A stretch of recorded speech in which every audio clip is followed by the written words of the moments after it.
A static class is a class that cannot be instantiated and can only contain static members. It is used when a class is meant to provide utility methods, constants, or shared functionality that doesn't require creating objects.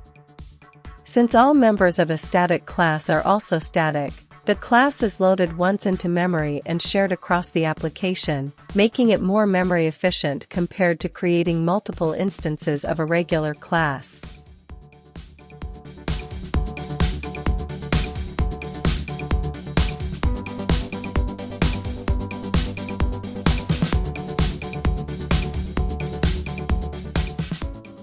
A static class is useful when you need a single instance of functionality that is globally accessible throughout the program. It is commonly used for helper methods, mathematical calculations, configuration settings, logging utilities, and extension methods. Because static classes eliminate the need for object creation, they help reduce memory usage and improve performance, making them ideal for operations that do not rely on instance-specific data.